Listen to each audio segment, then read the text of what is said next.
School में admission का समय चल रहा है। जाहिर सी बात है कि पेरेंट्स लगातार इस बात को लेकर के चिंता करते हैं कि हमारे बच्चे किस स्कूल में जाएं जहां पर बेहतर एजुकेशन उसे मिल सके।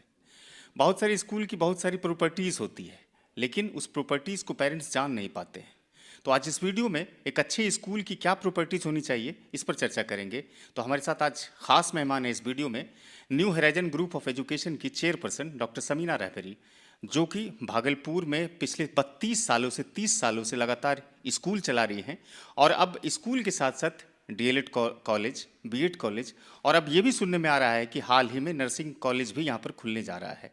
तो आज इस वीडियो में हमारे साथ खास मेहमान होंगे डॉक्टर समीना रहबरी। एक बड़ा सवाल ये होता है पेरेंट्स के लिए कि हम वैसे स्कूल में बच्चों को डालें जहाँ पर अच्छी तालीम मिलनी चाहिए, तो एक अच्छे स्कूल के लिए क्या प्रॉपर्टीज़ होनी चाहिए जहाँ पर पेरेंट्स इस बात को लेकर के इत्मीनान हो जाए कि हमारे बच्चे इस स्कूल में पढ़ेंगे तो हमें अच्छा एजुकेशन हमारे बच्चों को मिलेगा।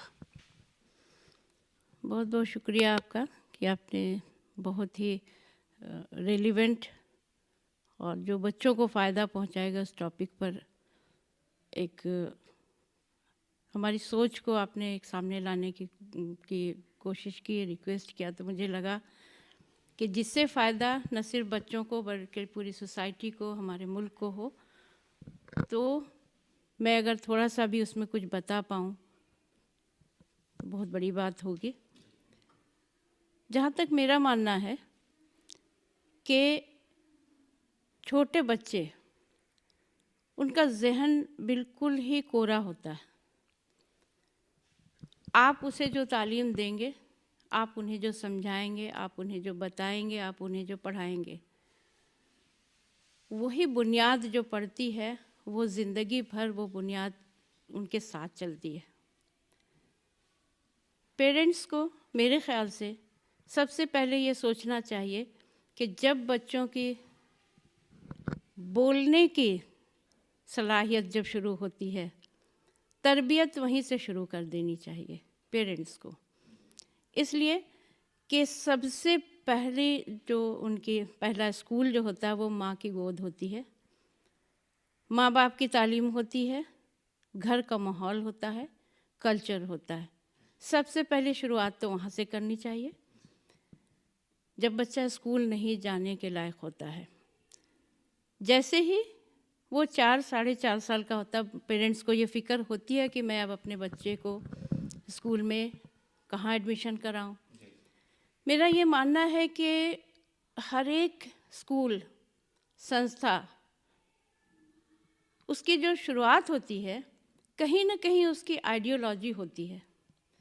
तो पेरेंट्स को ये चाहिए कि वो जो संस्था है, वो जो स्कूल है, ऑर्गेनाइजेशन है, उसका जो मोटो है उस पर ध्यान देना चाहिए कि वहाँ पर हमारा जो बच्चा जाएगा तो जहाँ पर न सिर्फ मॉडर्न एजुकेशन वो ले सके, बल्कि ऑल राउंड पर्सनालिटी डेवलपमेंट जहाँ हमारे बच्चे का होगा, हम लोग उसी स्कूल में अपने बच्चे को डालेंगे। जहाँ तक ऑल राउंड पर्सनालिटी के डेवलपमेंट की बात है, तो बच्चा सबसे पहले जो स्कूल जाता है जहाँ डिसिप्लिन हो, और डिसिप्लिन स्टार्ट होता है टाइम टेबल से, वैसा स्कूल जहाँ पर इस डिसिप्लिन को फॉलो किया जाता हो, बच्चे को एक फ़िक्र हो कि हमें वक्त पर स्कूल पहुँचना है, और स्कूल पहुँचने के बाद उनके जो टीचर्स हैं, जो स्कूल का इंफ्रास्ट्रक्चर है, वो कितना उनको सपोर्ट कर रहा है। ख़ास करके अभी के वक्त में, जब से हमारे मुल्क में, हमारे कंट्री में कोरोना आया है, उसके बाद से सारे पेरेंट्स हेल्थ कॉन्शियस हो गए हैं, न खुद अपने लिए, अपने बच्चों के लिए तो है ही। तो इसलिए ये ध्यान देने की ज़रूरत है कि हमारा बच्चा जहाँ जिस एनवायरनमेंट में जा रहा है, ऑल राउंड पर्सनालिटी डेवलपमेंट के साथ साथ हेल्थ के ग्राउंड पर स्कूल कितना ध्यान दे पा रहा है, उसको भी देखने की ज़रूरत है। प्रॉपर वहाँ पर रोशनी का इंतज़ाम है कि नहीं, वहाँ पर उसको प्रॉपर फ्रेश एयर मिल रहा है कि नहीं, उसे अच्छा माहौल मिल रहा है कि नहीं, उसको पीने का पानी है वो सही है कि नहीं, टॉयलेट फैसिलिटीज़ जो है जो बच्चों के लिए है वो सही है कि नहीं। इसलिए कि आए दिन हम लोग सुनते रहते हैं कि बच्चे बीमार हो गए या दूसरे तरह के परेशानियां उनकी जो आती हैं, तो उनमें बहुत बड़ा रोल इंफ्रास्ट्रक्चर और प्लस उसको चलाने के तरीके पर भी ये प्रॉब्लम्स आते हैं। तो इस पर ध्यान देने की ज़रूरत है। और जहाँ तक सवाल है बच्चों के एजुकेशन की, वैसा स्कूल जहाँ पर के अच्छे टीचर्स हों, अच्छे टीचर्स इन द सेंस कि टीचर तो अपने आप में ही बहुत से प्रेस्टीजियस, मेरा मानना है कि सबसे प्रेस्टीजियस जो पर्सनालिटी है वो टीचर्स होते हैं। लेकिन वैसे टीचर्स जो खुद बच्चों की फ़िक्र करते हों, उनके मेंटल, फिज़िकल, हेल्थ हर एक एस्पेक्ट पर ध्यान देते हुए एक एक वक्त अपनी सारी परेशानियों को भूल करके अगर वो अपने बच्चे, मेरा कहने का मतलब स्कूल में जो उनके बच्चे हैं वो अपने बच्चे हैं। जिस तरह से एक पेरेंट अपने बच्चों को अपने घर में ट्रीट करते हैं, वैसे टीचर्स अगर बच्चों को स्कूल में ट्रीट करते हैं, वैसे ही स्कूल का सिलेक्शन करना चाहिए। और ये सिलेक्शन ये सोच के नहीं होना चाहिए कि एक जो ज़माना से चला जा रहा है कि एक सर्वे है कि ये स्कूल अच्छा है, वो बड़ा है, वो छोटा है, स्टेटस सिंबल है, वो नहीं सोचना चाहिए। इसलिए कि अभी का वक्त ऐसा आ गया है कि अभी न्यू एजुकेशन पॉलिसी भी जो आई है उसमें भी पूरी तरह से हो सकता है कि बहुत बहुत नाम किए हुए स्कूल नहीं कर पाए, लेकिन कोई भी एक दूर दराज का छोटा स्कूल वो उसको पूरा कर पा रहा है। तो मकसद यही होना चाहिए कि सही एजुकेशन बच्चों को मिले और उनके हेल्थ पर पूरी तरह से ध्यान रहे। इसलिए कि अगर बच्चा बहुत पढ़ाई कर भी लेता है, अगर उसका हेल्थ सही नहीं है तो वो आगे कुछ नहीं कर पाएगा। तो इसलिए हमारा तो यही मानना है। आप 1990 में बुनियाद रखे हैं न्यू होराइजन स्कूल का, जो कि अब बढ़ करके वो डीएल और बीएड कॉलेज के साथ साथ अब नर्सिंग कॉलेज भी खुल रहा है। तो कहीं ना कहीं सोसाइटी ने एक्सेप्ट किया आपके एजुकेशन क्वालिटीज़ को या पॉलिसी? पेरेंट्स आते हैं तो क्या लगता है कि कितना वो सेटिस्फाइड होते हैं आपके स्कूल के साथ खास तौर से? देखिए, हमारे अपने ट्रस्ट की जो आइडियोलॉजी है वो है service to mankind. Service to mankind में सबसे पहले अच्छी तालीम आती है। अगर हम सही एजुकेशन, चाहे वो किसी भी कास्ट, क्रीड, कम्युनिटी के बच्चे हों, सही एजुकेशन अगर देंगे तो ये सबसे बड़ी सर्विस है मैनकाइंड के लिए। दूसरी जो बुनियाद पड़ी थी ट्रेनिंग कॉलेज की, टीचर्स ट्रेनिंग कॉलेज की, तो उसमें भी हमारा मकसद यही था कि हमेशा सुनती आई थी कि बीएड और डीएलएड तो हुआ करते हैं, लेकिन मैक्सिमम इसमें ऐसा होता है कि बच्चे पढ़ना नहीं चाहते। मैं आज भी ट्रेनीज़ को बच्चा ही बोलती हूँ। जब कभी भी उनके क्लास में जाना होता है या किसी प्रोग्राम में जाती हूँ तो उन्हें बच्चे ही कह के बुलाती हूँ, जबकि वो काफ़ी ग्रोन अप हैं और ग्रेजुएशन के बाद आते हैं बीएड में। लेकिन मैं उन्हें इसलिए कहती हूँ कि मुझे लगता है कि वो खुद अच्छी तरह से अपने टीचर से, प्रोफेसर से अच्छी तरह से सीख के जाएं, ताकि वो जो जा रहे हैं बहुत बड़ी जिम्मेदारी निभाने जा रहे हैं। तो इसलिए हमारी ख्वाहिश हुई कि बीएड कॉलेज की भी बुनियाद डाली जाए, जिससे हर साल इंशाल्लाह टीचर्स ऐसे निकले जो क्वालिटी एजुकेशन देने में सोसाइटी की मदद कर सके। और ये भी एक सर्विस है मैनकाइंड के लिए। तीसरा सेक्टर जो हमारे ट्रस्ट के बायलॉज में है वो है हेल्थ सेक्टर। हेल्थ सेक्टर भी है, तो उसमें हमने बीएससी नर्सिंग, पैरामेडिकल साइंसेज, इसकी ज़रूरत तो हमेशा से रही है, लेकिन कोविड के बाद मुझे ऐसा लगा कि इसकी बहुत ज़्यादा ज़रूरत है। इसलिए कि एक वक्त ऐसा आया था कि ऐसा लगा था कि मरीज़ बहुत ज़्यादा हैं, पेशेंट्स बहुत ज़्यादा हैं, उन्हें सर्विस देने वाले लोगों की कमी हो रही है, ट्रेंड लोगों की। तो इंशाल्लाह ऐसी उम्मीद है एनओसी हम लोग। ये भी पॉइंट ऑफ व्यूज है कि हम एजुकेशन के साथ साथ लोगों को हेल्थ कॉन्शियस को भी ध्यान में रख करके इस तरह के कॉलेजेस बना रहे हैं। बिल्कुल बिल्कुल, ये ध्यान में है और इसमें भी हम लोगों को उम्मीद है, जिस तरह से हमेशा कामयाबी मिली है, सबकी दुआ रही है। और मैं एक बात को हमेशा मानती हूँ कि सच्ची नीयत से, ईमानदारी से और सभी की मोहब्बत से, सबकी दुआओं से अगर कुछ बुनियाद डाली जाए तो उसमें कामयाबी ज़रूर मिलती है। कि स्कूल शहरी क्षेत्र में और बाकी सारे इंफ्रास्ट्रक्चर जो है वो शहर से थोड़ा दूर है, इसके पीछे क्या कारण रहा है? जगह नहीं मिल पाया या फिर आप ऐसे एटमॉस्फेयर को बिल्डअप करना चाहते हैं जहाँ पर एजुकेशन का प्रसार हो सके, स्प्रेड हो सके? नहीं, जहाँ पर हमारा स्कूल है वो अब वो शहर से दूर नहीं है। जिस वक्त मैं यहाँ आती थी सिमरिया गांव में, उस वक्त के लिए कहा जा सकता है कि रोड भी बहुत बहुत दिक्कत वाले थे। मैं जब आती थी तो बहुत परेशानियाँ, 5 साल 6 साल मैंने यहाँ पर बहुत परेशानी उठाई है। लेकिन जब से यहाँ के लोगों ने ही और कुछ अदर कम्युनिटी के लोग भी, उन्होंने कहा कि स्कूल को आप एक मोहल्ले से उठा के बाहर लाइए ताकि हम लोग भी अपने बच्चों को पढ़ा सकें, तो इसी मकसद से हम लोगों ने ज़मीन की तलाश शुरू कर दी। क्योंकि भागलपुर में तो ऐसा लगता है कि वहाँ पर ज़मीन मिलना, और जो क्राइटेरिया है, बोर्ड का क्राइटेरिया है कि मोर देन 2 एकर्स, तो दिक्कत तो थी।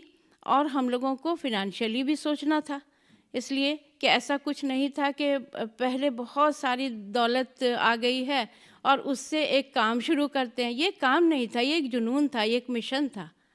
और ये मिशन को पूरा करने के लिए जहाँ पे जगह मिली, अच्छी जगह मिली और बहुत अच्छी जगह मिली, और इसलिए यहाँ पर इस जगह में ये स्कूल कायम किया। भागलपुर के होने के नाते आप यहाँ के पेरेंट्स को क्या मैसेज करना चाहेंगे जो बच्चों को पढ़ाना चाहते हैं अंग्रेजी स्कूल में और कई तरह की कठिनाइयों का सामना भी वो करते हैं? मैं पेरेंट्स को यही कहूँगी कि सबसे पहले आप उनको अपने जब आपके पास वो रहते हैं, 4 साल लगभग रहते हैं, उन्हें अच्छा संस्कार, अच्छी तरबियत सबसे पहले वो डालें, ताकि जो स्कूल अगर कुछ सिखाना चाहे तो उसमें स्कूल को मदद मिले। चर्चा कर रहे हैं पेरेंट्स। बिल्कुल, बिल्कुल। पेरेंटिंग सबसे ज़्यादा ज़रूरी है, अच्छी पेरेंटिंग, और वो पहले उसकी शुरुआत करें। और जहाँ तक स्कूल का सिलेक्शन करने की बात है, तो सिलेक्शन मैं किसी बोर्ड की बात नहीं करूँगी, लेकिन मैं ये कहूँगी कि जहाँ पर अभी जो न्यू एजुकेशन पॉलिसी आई है, तो जहाँ पर उनको लगता है कि पूरी तरह से इम्प्लीमेंट हो सकता है, चूँकि ज़माने के साथ भी चलना है लेकिन अपने संस्कार को बचाते हुए, तो वो ज़माने के साथ भी चलने का जहाँ तक सवाल है, तो न्यू एजुकेशन पॉलिसी को जहाँ पर इम्प्लीमेंट किया जा रहा है, सिर्फ कागज़ी तौर पर नहीं, प्रैक्टिकली जहाँ पर हो रहा है, आपको एक ज़रूर टाइम पेरेंट्स को देना चाहिए कि हर एक जगह जा कर के एटलीस्ट 1 विज़िट करके देखें कि हाँ, वहाँ पर की सोच क्या है, आइडियोलॉजी क्या है और किस तरह से हमारे बच्चों को यहाँ पर पढ़ाया जाएगा, क्या तरबियत होगी, क्या ट्रेनिंग होगी उनकी और क्या इनको मिलेगा।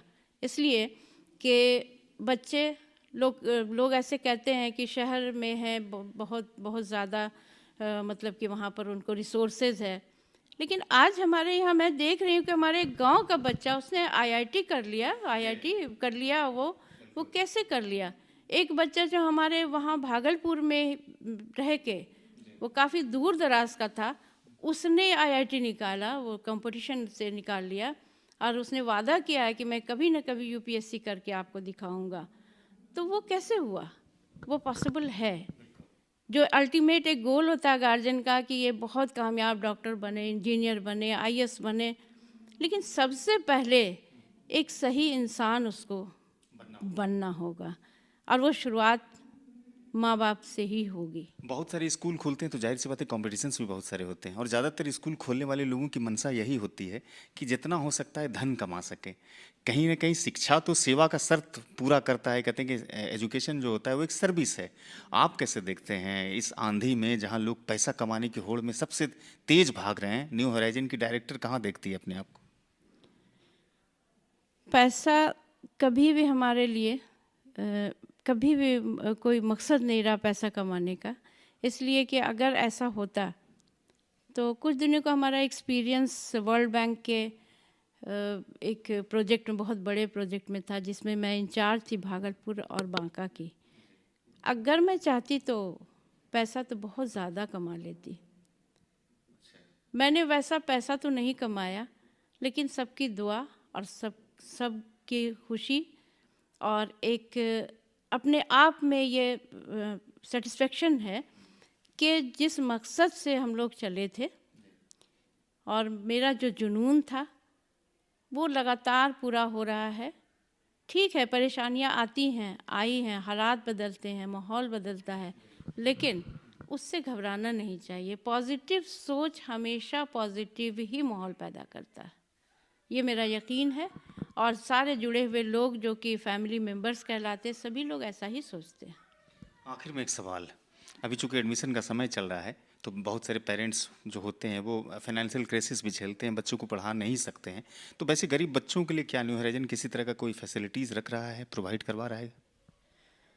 देखिए, इसमें आरटीई की बात तो बहुत ज़माने के बाद आई। हमारा जो स्कूल का बुनियाद हुआ था उस वक्त, जिस वक्त हमें भी अपने टीचर्स को सैलरी देने के लिए सोचना पड़ता था और उसके लिए हमने जॉब भी किया था कि अपनी सैलरी पूरा बांट दिया करती थी कि वो जो कुछ पॉकेट मनी है, पॉकेट मनी ही कहती थी कि तो वो उनको मिल जाए। तो उस वक्त भी वैसे बच्चे अगर आते थे कि हम वैसे पेरेंट्स आते थे कि इस बच्चे को ज़िद है कि हम किसी भी स्कूल में नहीं जाएंगे, बस यहीं पढ़ेंगे, तो वैसे बच्चों को हमने शामिल किया है। और आज तो परसेंटेज की बात होती, मुझे याद नहीं कितने ऐसे परसेंटेज बच्चे निकल गए।